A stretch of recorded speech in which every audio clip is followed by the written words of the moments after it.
Hi, we are going to start chapter 12 in your text, which is the chapter on kinetics. So, getting an understanding of how fast reactions go and some of the information that we can get from experiments on understanding the rate of a reaction. So,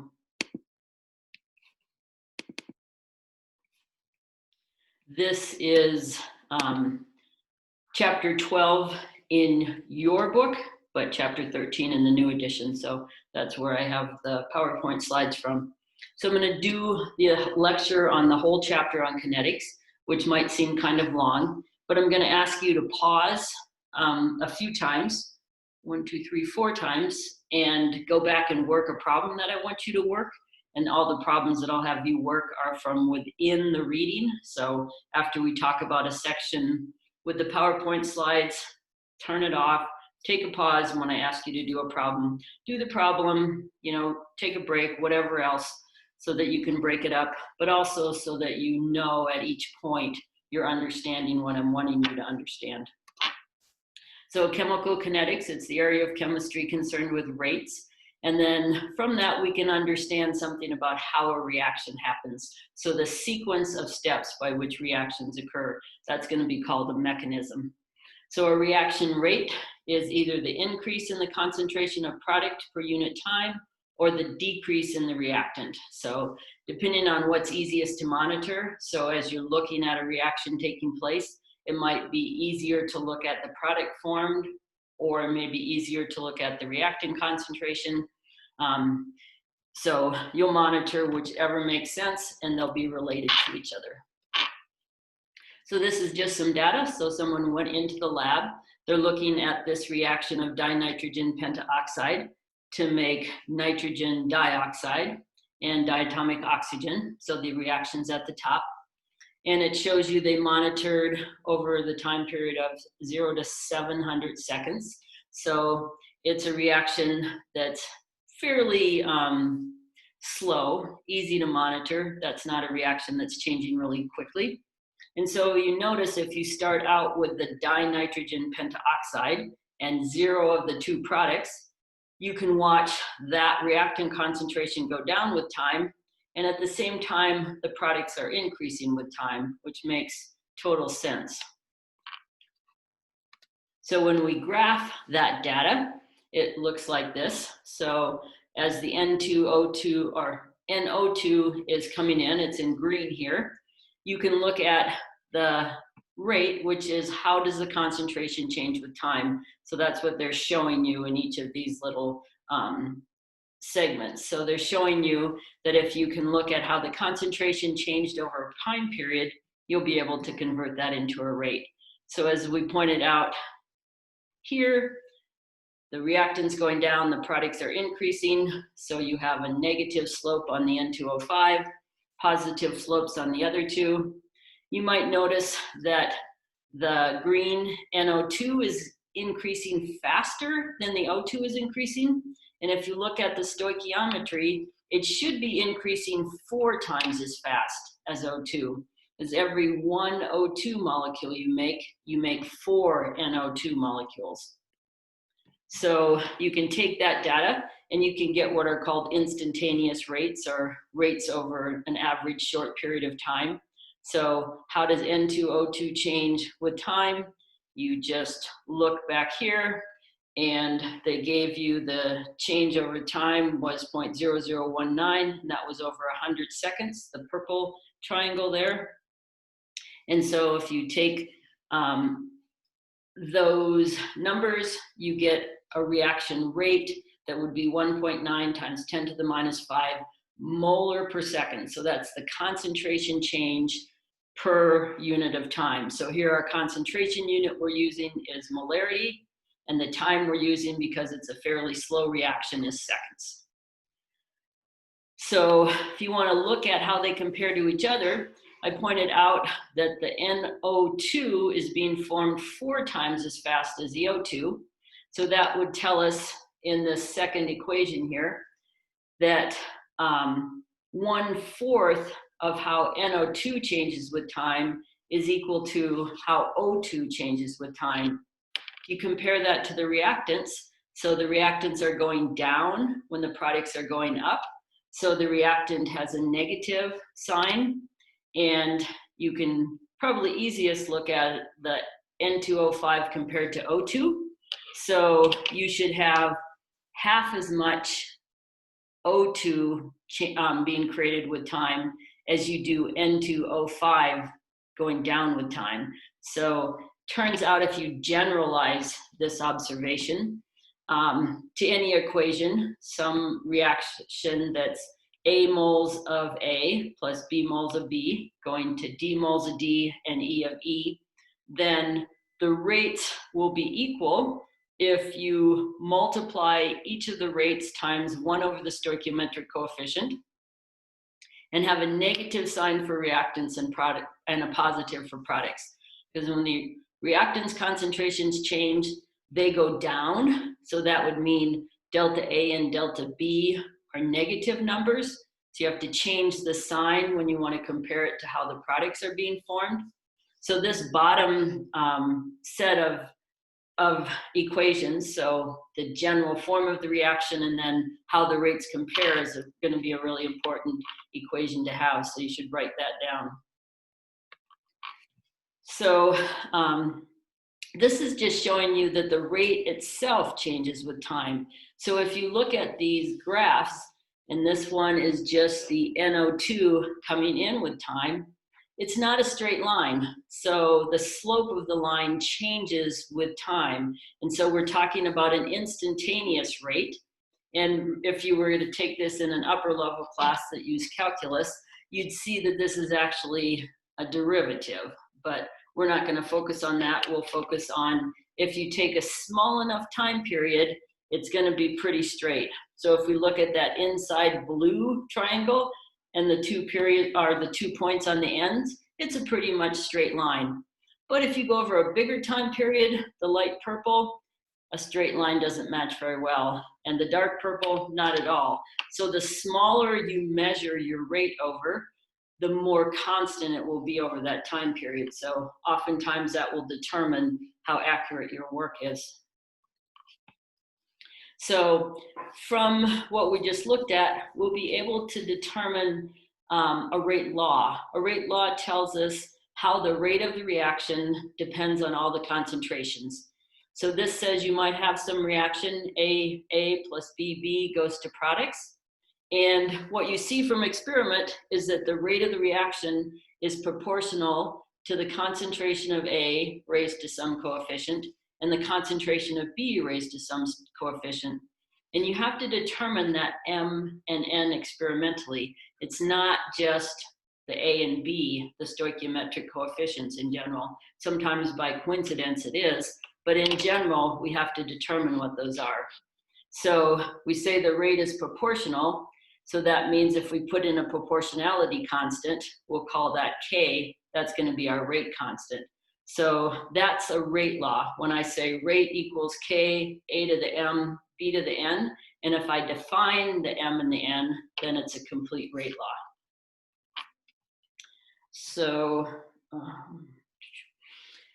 this just shows you that those M and N's have to be determined from experiment. So when we look at these reactions in this table, the first one is tertiary butyl bromide, and it reacts with water. And you notice that the reaction is first order with respect to the bromide compound, but the water doesn't have an impact. So we'd have to figure that experimentally. The second one is formaldehyde plus bromine, and it turns out that the formaldehyde is not part of the rate law. It doesn't determine the rate, so we had to figure that out experimentally. The third one is even more interesting. We have 3 reactants, and it turns out that the bromate, it's first order with respect to the bromide, it's first order, and the acid, it's second order with respect to. And if you look at the stoichiometry, 1, 5, and 6, it doesn't match at all. So those are things that you can't take right out of the stoichiometry. The last one, just by coincidence, it does work out. Hydrogen reacting with iodine, 1-to-1 stoichiometry, M and N are 1. That's just a coincidence. It's not always going to be the case. So how do we determine a rate law? Usually do it with something called the method of initial rates. So you set up your experiment with some initial concentrations. So here we're reacting nitrogen monoxide with oxygen to get nitrogen dioxide. And we're going to measure the rate as quick as we can. We want to measure it before 10% of anything has reacted. That way, we should still be where the rate isn't changing as the concentration changes, because we're not allowing the concentration to change that much. And so with these experiments, we can figure out what the order with respect to each of our reactants is. So if we look, this next slide takes that same set of data and it picks the first and second experiment. So what you notice about the first and second experiment is you're keeping O2 constant, but you're changing NO as you set up your experiment. And so you'll be able to determine how the rate changes as the concentration of NO changes. So in this case, 2 to 1, the initial rate, if we look at it, the rate quadruples. So this must be 4 times that. So that tells us that the order, so we've doubled the concentration, but the rate goes up quadruple. So that means, I wish this had a better, they do a very good job showing you exactly what that means. But if this had just doubled, when you doubled the concentration, then it would be first order.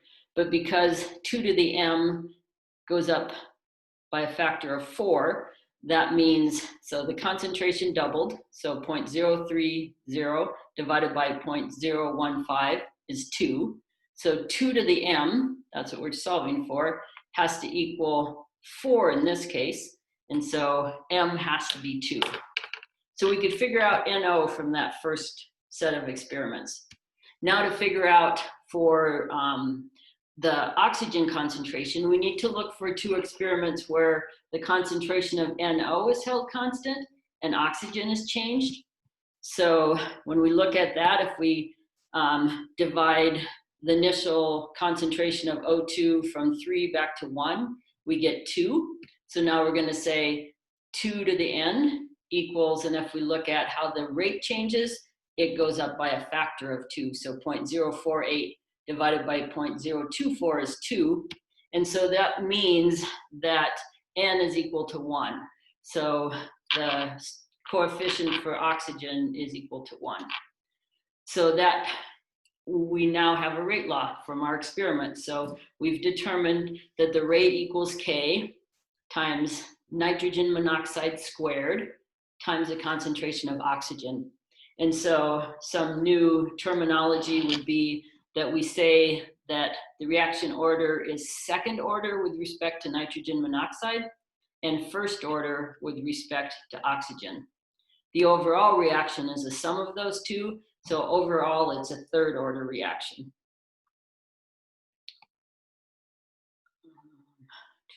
So once you've determined that, then you want to look at what the units would be. So if we know rate now is equal to a rate constant times concentration 3 times, twice for NO and once for O2, rate's always going to have units of concentration per time.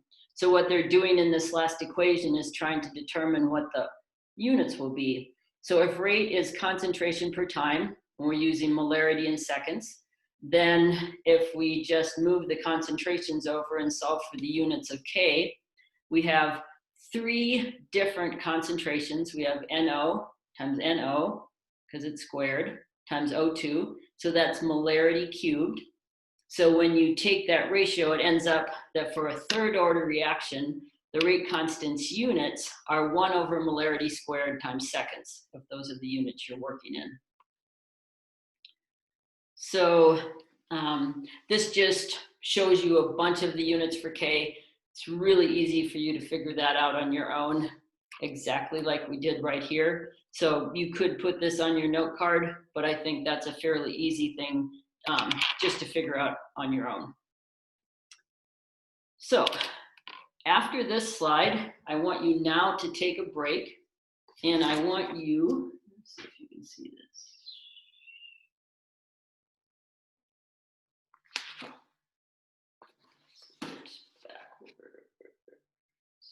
Yeah. So there's a problem on page 443. So stop the recording, take a few minutes to work problem 12.4 and 12.5 on that slide. And then if you need a break or whatever, then come back and we'll continue on with some new ideas. So our new ideas is thinking about what you can figure out from the rate law in terms of how concentration changes with time. So for a 0th order reaction, that says that rate, so for 0th order, that tells us that the rate doesn't change as concentration changes. So A to the 0th order, means that rate is equal to a constant. It's just equal to K. And so if we look at what we might graph, so when you integrate this, so this would be using calculus, and your book does it for you. When you integrate that rate law, it tells you when you look at time and the concentration, it should change in a linear fashion. So the concentration of A in this box here at any one time is going to be equal to negative the rate constant times whatever time you're at, plus the concentration of A that you started with. So if you compare what's in the box to what you know from algebra, that's the equation for a straight line. So if you graph the concentration of A versus time on the y-axis, time on the x-axis, the slope of that line will be equal to negative K, and the intercept will be equal to A0. So this just gives an example of how a 0th order reaction might happen. You can read more about that in your book. So for a 1st order reaction, you're going to do a similar process, but when you integrate this one, you find out that the equation for a straight line in the bottom box is now the natural log of the concentration of A at any one time, graphed against time, will be a straight line. So the integrated rate law, when the rate is rate equals K times A to the 1st power, so it's 1st order, looks different than 0th order. And so this is what they had in the box, and they're just pulling it out to think about it a little bit more. So if I plot natural log of the concentration versus the time that I'm measuring that at, I should get a straight line, and the slope should be negative K. So when you make a graph of concentration versus time, it's actually an exponential function. So if you were to take the natural log, it turns into a straight line. So concentration versus time on the left for a 1st order reaction isn't going to be straight. It's going to be exponential. But if you take the natural log, then you'll get a straight line. So the natural log of concentration versus time will give you a straight line. So that will be a better way to graph it.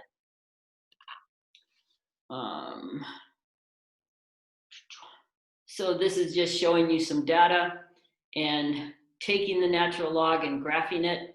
And I always want you to make your graphs on Excel and use a trend line. So use a trend line for a straight line in this case, and get the slope that way. If you don't know how to do that in Excel, we can practice that together during my office hours.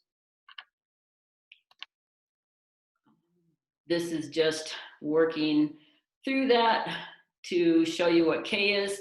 But if you've done it on Excel, you'll get K off of Excel, because Excel will give you the equation of the straight line. So you won't have to go through this process of calculating the slope, because Excel will do that for you, and there'll be less error in it. So the slope of this line is equal to negative the rate constant. So there's something called a half-life, which is usually the way you're given information on how fast a radioactive decay process happens. So there's a little section in chapter 22 that I want you to read to remind yourself about radioactive decay. Radioactive decay, so something like uranium-238 undergoing alpha decay, is a first order process. All radioactive decay is first order. And you're usually given information on how fast that happens by being given a half-life. So half-life by definition is the point at which the concentration you have is equal to 1/2 of what you started with. So if we have a reaction, A goes to products, and if the rate's first order, so rate equals K times the concentration, then when I do the integrated rate law, I get this equation in the middle. If we go back here, all they've done is taken the natural log of A0 over to this side, to the left-hand side, and remembering that natural log of X minus natural log of Y is equal to natural log of X over Y. So if I take natural log of A0 to the left-hand side, that means it would be natural log of A at T minus natural log of A0. The difference in two natural logs is the natural log of that ratio. So that is where they get the equation right in the middle. So if we're by definition looking for the half-life, so T equals the time at which it takes to get rid of half of what we have, then A at the half-life is equal to A0 over 2, because it's equal to 1/2 of A0. And so if I plug that in for the ratio in the natural log, you get what's in this box. Natural log of 1/2, because the A0s will cancel, is equal to negative K times half-life. And you just rearrange that. The natural log of 1/2 is 0.693. And so the half-life equals 0.693 divided by the rate constant.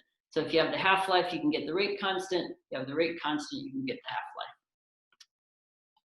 So this is another important slide that just shows you when you look at that equation, there's no concentration in that equation. So first order reactions are rare in that the half-life is constant. It doesn't change as the concentration changes.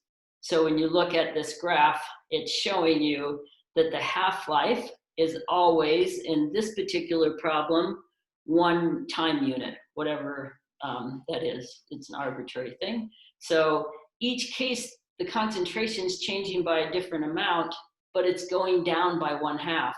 And in each case, that takes 1 time unit. So the half-life is independent of the concentration when you have a first order reaction. So radioactive decay is always first order. This one is giving you the half-life for carbon-14 decaying. And so that's just plugging it in, the decay rate, therefore how N changes with time. So how the number, N is the number, it's not nitrogen, sorry. It looks like it might be nitrogen, but N is the number of nuclei that are radioactive. So this says that the number of radioactive nuclei times K, the rate constant, is equal to the rate, and that's equal to how the number of nuclei that are radioactive changes with time. So that's just a first order reaction. It's saying decay rate equals K times N to the first power. So now I want you to take another break, and on page 552, so page 452, there's a problem dealing with radioactive decay. It's problem 12.14. So go ahead and take a break, do that problem, and then come back and we'll go on to second order reactions when you're finished. So second order reactions just mean that the rate equals K times A squared, so second order. And there's a typo in that right there. There should not be a capital D. It should just be change in A over a change in T. So that capital D, I don't know how it got there, is equal to K times A squared. So when you integrate this one, so when you use calculus, which your book does for you, you end up with an equation where you see that 1 over the concentration versus time gives a straight line. So now for a second order reaction, this shows us if we want to figure out what it is, we have concentration, we have natural log of concentration and 1 over the concentration as a function of time. So when we plot the natural log versus time, we get a curve and not a straight line. So it's not first order. And this is something you're going to do on Excel so that you don't just have to trust your eyeballs whether or not that looks straight. But if we plot 1 over concentration versus time, it is a straight line. And therefore, that's evidence that this is a second order reaction. So we can get the slope, and we'll get the slope off of Excel, but the slope will give us the rate constant. Rate constant for a second order reaction has units of 1 over concentration times time. So if we're using molarity in seconds, it will have units of 1 over molarity times seconds. So we can go through the same process that we did with the first order for a second order, and we can plug in if we want to know what the half-life is. So T, the half-life, is when the concentration equals what you started with divided by 2. So when you put that into your equation for a second order reaction, you'll see this bottom equation, the left-hand side is 2 over A0. And so if we pull the 1 over A0 from the right-hand side over, it would be 2 over A0 minus 1 over A0. So we end up with 1 over A0. And then if we rearrange that, we get the equation in the box, which shows us the half-life for a second order reaction does depend on concentration. A0 is in there. So for a second order reaction, that shows what we have here.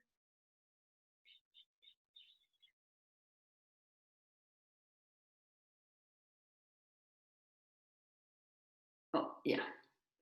So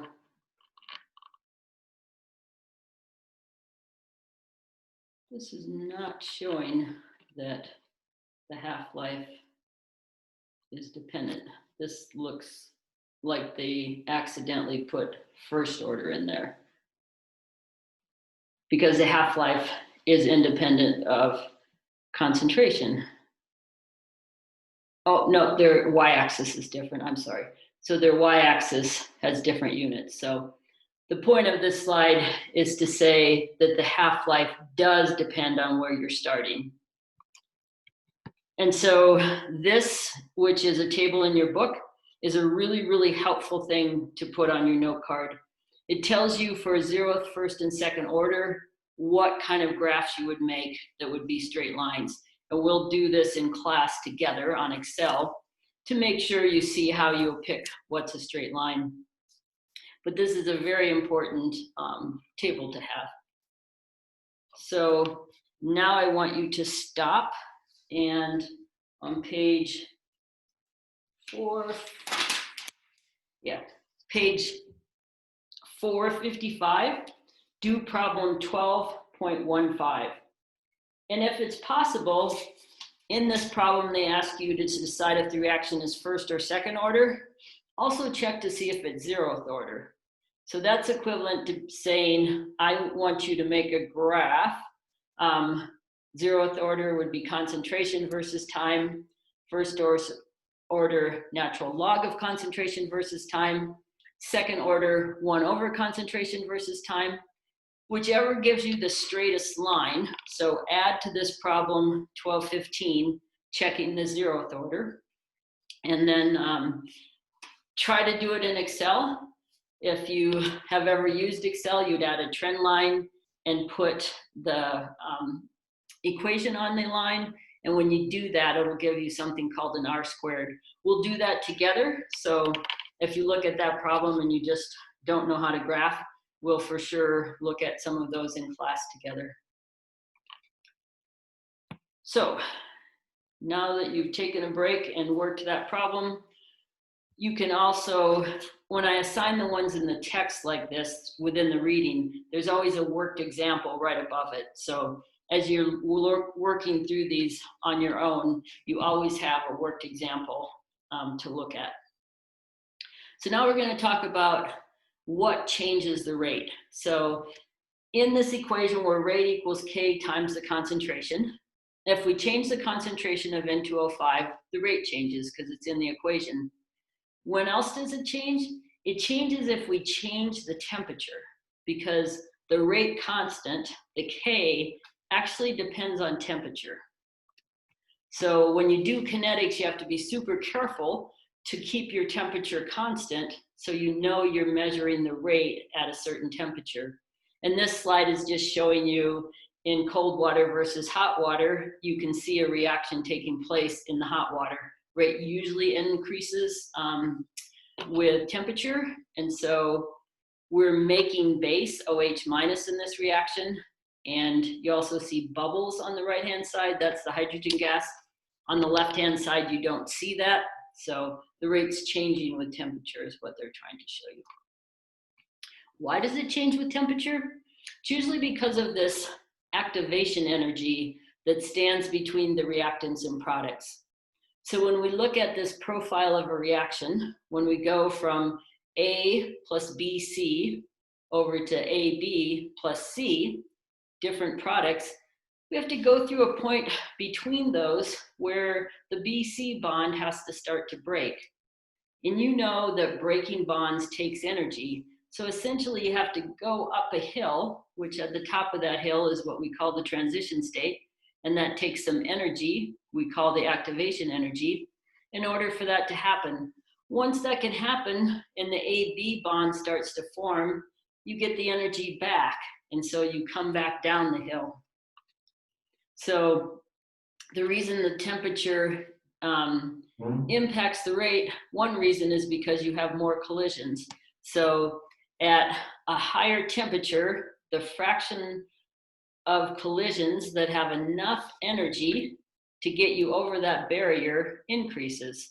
So you see the purple part at higher temperatures, you have more collisions that have enough energy so that those bonds can break. So you have to have them hit together hard enough so that you can break a bond. So from experiment, you can figure out that the relationship between the rate constant and temperature is an exponential one, and that from that you can figure out the activation energy. So if there's a large activation barrier, that relationship is big and the rate changes a lot with temperature. So this is called the Arrhenius equation. So K is the rate constant that we've been talking about. It changes with temperature. A is the collision frequency factor. So the molecules have to collide, and they have to collide with the right orientation. And then the e to the minus EA over RT, that's really the fraction of the collisions at any one temperature that have enough energy to get over the barrier. So you have the activation barrier, the height of that barrier in green there. R is just the gas constant, and T is the temperature in Kelvin. So you can use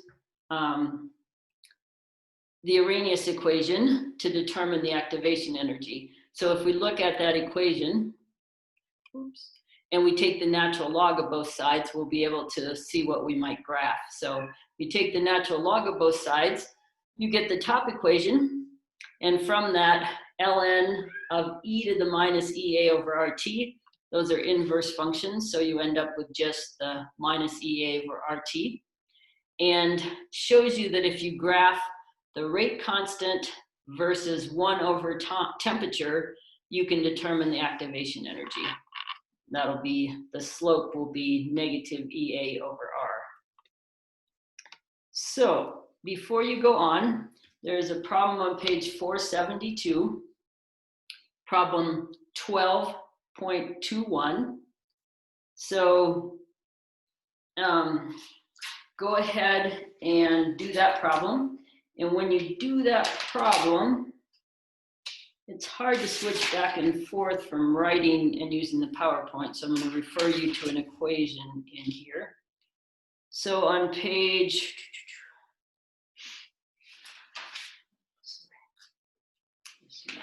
on that, sorry. Your book does things in a little bit different order. It's already done mechanisms. So the equation right here on this slide I have up is on page 469. If you have just 2 rate constants and 2 temperatures, like you have in problem 12.21 that I want you to do, it'll be better to use the equation in the middle of page 470. That's just taking this equation, putting in K1, K2, T1, T2, and then subtracting them. So you can go through that derivation if you want. But that equation in the middle will be the easiest one to use for 12.21. So the middle of page 470. Okay, so a lot of what we've done so far is to get us to the point where we can think about, can we determine how a reaction takes place? So what has to hit what? What's the sequence of steps that have to take place? And reactions can be super complicated. So something as simple as burning gasoline in your car by reacting it with oxygen, it's proposed that it takes about 81 different steps. Individual bonds that have to break, new things formed as intermediates. So mechanisms can be extremely complex. One of those steps in the mechanism, one bond breaking, one intermediate forming, we call an elementary reaction. So an elementary reaction describes an individual molecular event.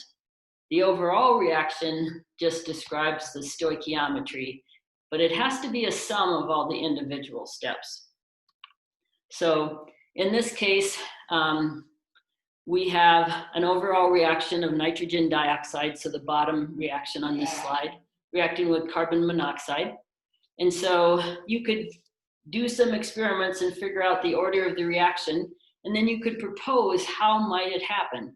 So this is showing you 2 individual steps that says a nitrogen dioxide has to collide with a nitrogen dioxide, and you form nitrogen monoxide, nitrogen trioxide.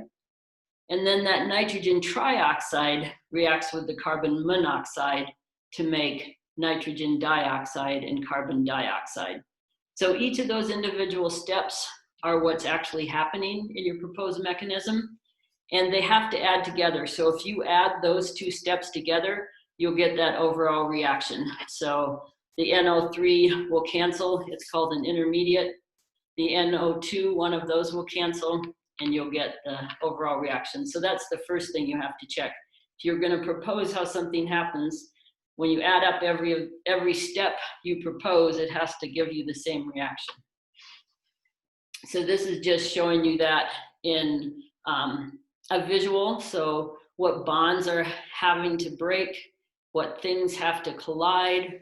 So this is just showing you those 2 steps of that mechanism, just with the molecules written out so you can think about what bonds are breaking and forming. So as I pointed out, the NO3 is called an intermediate because it's created, but then it's used up. So they put that in a box here. It's formed in one step and consumed in another. When we look at each of these steps, the molecularity is the number of particles in each step on the reactant side. So these are both bimolecular steps, the elementary reactions. 2 things have to collide in order for the reaction to take place in both of those.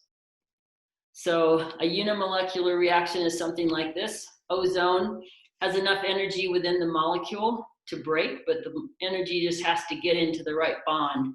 When that happens, it falls apart. So that unimolecular reaction could be a step in your proposed mechanism. Bimolecular would say 2 things have to collide. Termolecular would say 3 things have to collide, which is pretty rare. So you don't see a lot of elementary steps that are above bimolecular.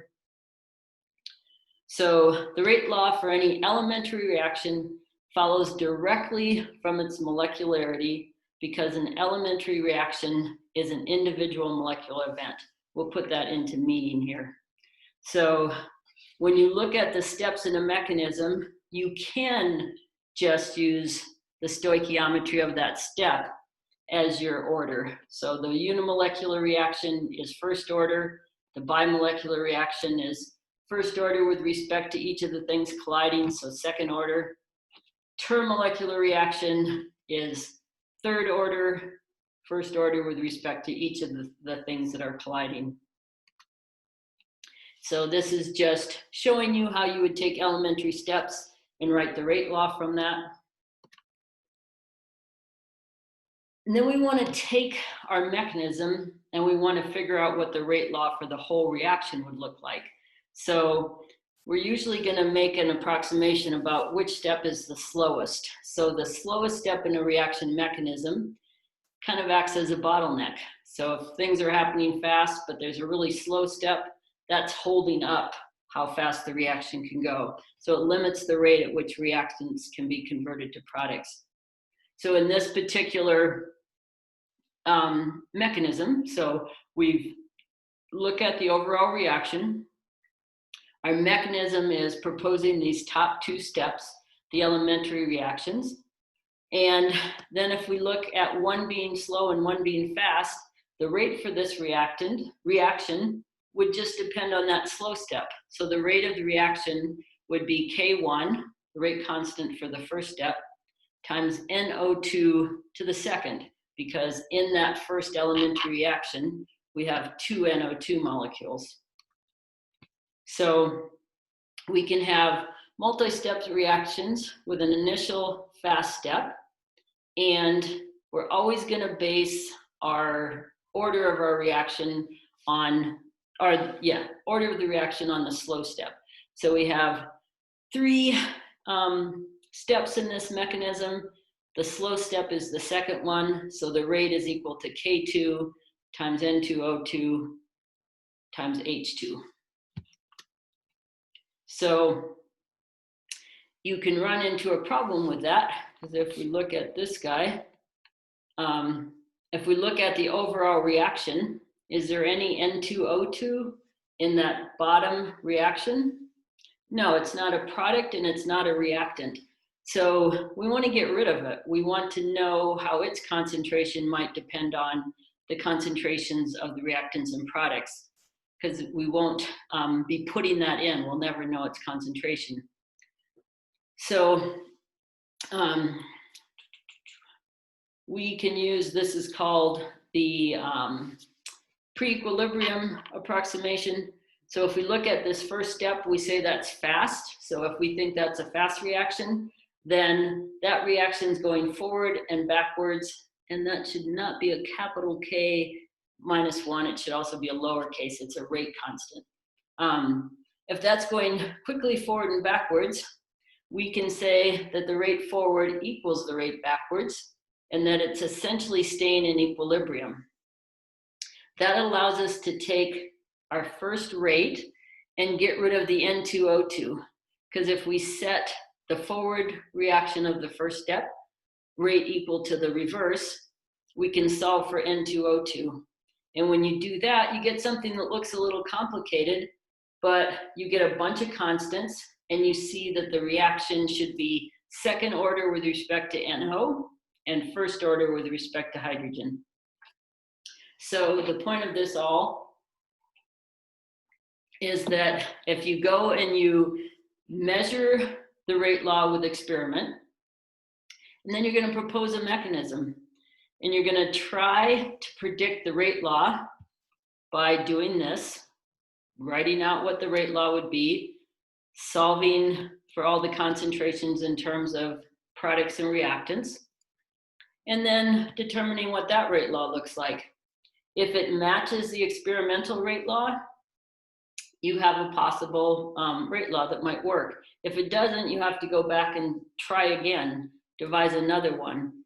So if the rate law at this point, so if your reaction was experimentally second order with respect to nitrogen monoxide and first order with respect to hydrogen, then you would say the predicted and experimental rate laws agree, that might be right. You don't know for sure if it's right, but it's a possibility. What you proposed as the steps in the reaction might actually be how the reaction takes place. Okay. Well, that's very out of order. So this is using the Arrhenius equation. They just have that out of place. So we talked about how you could use this equation if you're going to graph, but you'll use the equation in the middle of page 470 if you just have two rate constants. So that slides out of place. So there's intermediates, which are formed and then used up. And then there's something else. A catalyst is something that changes the rate of the reaction, but it's not consumed. So a catalyst is used up in one step, but regenerated in another. So in this two-step mechanism for peroxide falling apart, you have iodide, so the iodide anion, and it's used up in that first step, but it's generated in the second one.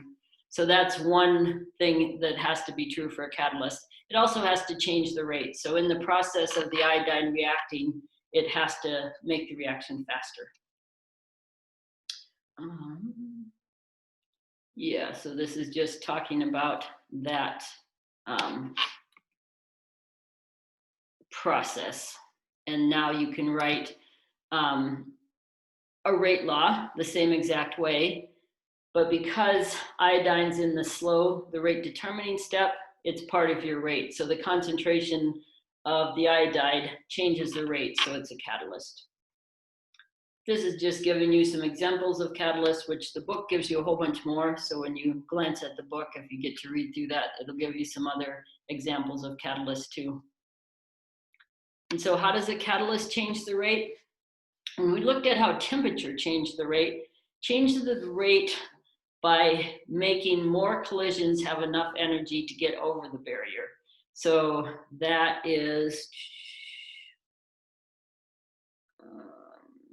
just comparing the left-hand side to the right-hand side. So on the right-hand side, you have an uncatalyzed reaction. On the left-hand side, when you add a catalyst, it changes the rate by actually lowering the activation barrier. So on the right-hand side, it's fairly high. On the left-hand side, it's fairly low. That means that you're going to have a faster rate. You'll have more molecules that can get over the barrier on the left-hand side. So a catalyst changes reaction profile. And your book talks more about particular kinds, homogeneous and heterogeneous. And if you have an acid catalyzed reaction in a solution, that's homogeneous. Your book talks about things like catalytic converters, where a metal surface is catalyzing gas phase reactions. So that just means the catalyst has a different phase, so it's heterogeneous.